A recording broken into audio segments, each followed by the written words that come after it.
Bonjour à tous, je suis Axel de aiddcg.fr et dans cette vidéo, je vais vous donner 3 conseils pour réussir votre DCG.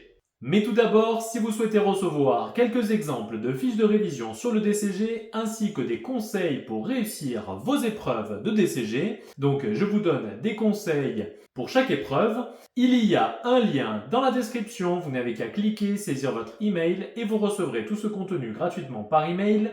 Et si vous souhaitez aller plus loin, vous pourrez télécharger les fiches de révision intégralement ainsi que les formations complètes pour réussir votre DCG. Alors, avant de commencer la vidéo, je vais me présenter rapidement. J'ai été major de promotion de BTS Comptabilité Gestion et j'ai obtenu mon DCG en candidat libre. Et j'aide chaque année des centaines d'étudiants à réussir leur diplôme, que ce soit le BTS, CG ou le DCG, et ce depuis plus de 6 ans.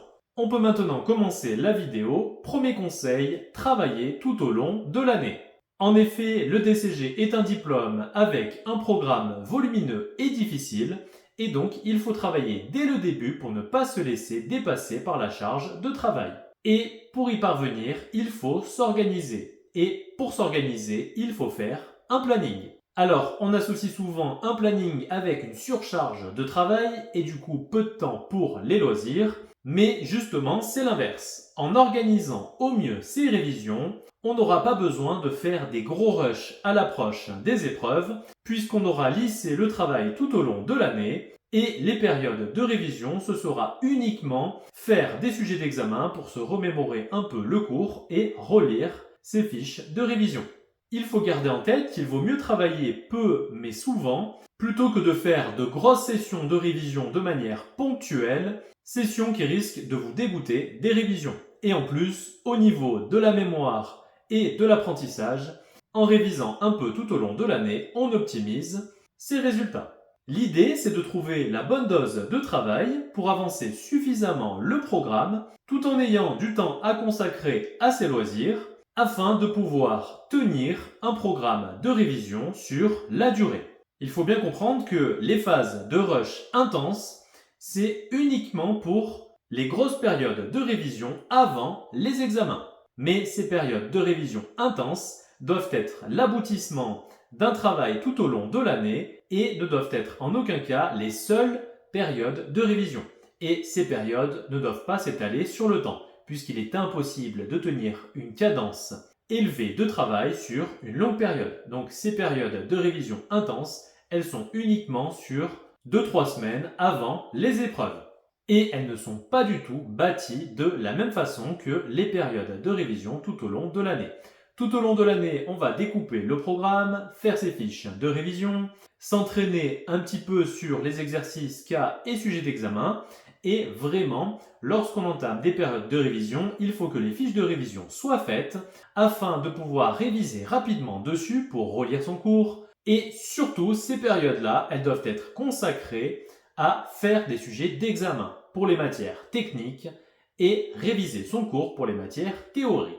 Aussi, l'avantage de travailler régulièrement, c'est d'éviter de tomber dans le piège du découragement face à une montagne de travail insurmontable et qui souvent fait naître un blocage puisqu'on se dit au final il y a tellement de travail à faire donc je n'ai pas envie et ça continue à s'accumuler, on ne s'y attaque pas et plus le travail s'accumule, plus on est découragé et moins on a envie de s'y mettre. Donc il faut vraiment attaquer dès le début pour ne pas faire naître ce sentiment de découragement et de travailler régulièrement afin que la charge de travail soit lissée vraiment tout au long de l'année.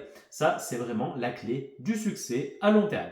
Et un autre point positif, le fait de structurer vos révisions, ça permet de délimiter les périodes de travail des périodes de loisirs. De cette façon, vous évitez d'être à mi-chemin entre travail et loisirs, car si vous êtes dans cette phase-là, les moments où vous allez réviser, vous allez être à moitié en train de réviser, à moitié en train d'avoir du loisir, c'est-à-dire que vous allez être sur votre téléphone, vous allez regarder la télé, etc. Et les moments où vous allez vous divertir, vous allez culpabiliser de ne pas travailler. Et dans ce cas, que ce soit du temps consacré aux révisions ou du temps consacré aux loisirs, dans le premier cas, les révisions ne sont pas optimales et dans le second cas, la période de loisirs n'est pas appréciée. Et donc, finalement, on se retrouve dans un entre-deux qui n'est pas productif et qui peut être démoralisant. Deuxième conseil, faire des fiches de révision dès le début. En effet, les fiches de révision sont un outil qui vous aide à réviser, mais si vous les faites la veille des épreuves, celles-ci ne vont pas vous être très utiles. Les fiches de révision, il faut qu'elles soient à jour afin de pouvoir les utiliser pleinement pendant les périodes de révision qui précèdent les examens. Mais malheureusement, 90% des étudiants, ils font leurs fiches de révision à la fin, et donc tout le temps qu'ils consacrent à faire des fiches de révision, ils ne consacrent pas à faire des sujets d'examen ou même à réviser, alors que des étudiants qui ont fait des fiches de révision dès le début, eux, ils peuvent optimiser ces périodes de révision en apprenant leurs cours et en faisant des sujets d'examen. Comme ça, pour apprendre leurs cours, ils ont déjà tout de manière synthétique sur des fiches de révision, donc ça va très vite. Idem pour la méthodologie, qui doit être synthétisée sur une fiche de révision, et ce pour chaque épreuve. Et au moins, le temps restant, on s'exerce un maximum sur des exercices, des cas, des sujets d'examen, pour se mettre en condition réelle pour être prêt le jour J. Et troisième conseil, appliquer la bonne méthodologie de révision en fonction des matières. Alors, il y a deux types de matières, les matières théoriques, donc l'UE1, fondamentaux du droit, l'UE2, droit des sociétés et des groupements d'affaires, l'UE3, droit social, l'UE5, économie contemporaine et UE7, management. Et pour ces matières, ce qu'il faut faire, c'est apprendre par cœur son cours et appliquer la bonne méthodologie de réponse au sujet d'examen. D'où l'importance de faire des fiches de révision avec le cours plus une fiche méthodologie de réponse au sujet d'examen. Et d'ailleurs, pour toutes mes fiches de révision, vous retrouverez ces deux parties. Et deuxième type de matière, les matières techniques, à savoir les matières restantes, donc UE4, droit fiscal, UE6, finance d'entreprise, UE8, système d'information et de gestion, UE9 et UE10, à savoir comptabilité et comptabilité approfondie, et UE11, contrôle de gestion. Alors, pour ces matières, c'est un peu différent. Là aussi, il va falloir apprendre le cours, mais généralement, pour ces matières, le cours est beaucoup moins volumineux. Mais il y a quand même un cours clé qu'il faut absolument apprendre par cœur, puisqu'il est indispensable pour traiter les sujets d'examen. Et une fois ce cours clé appris par cœur, il faut s'exercer un maximum sur des exercices, des cas et des sujets d'examen.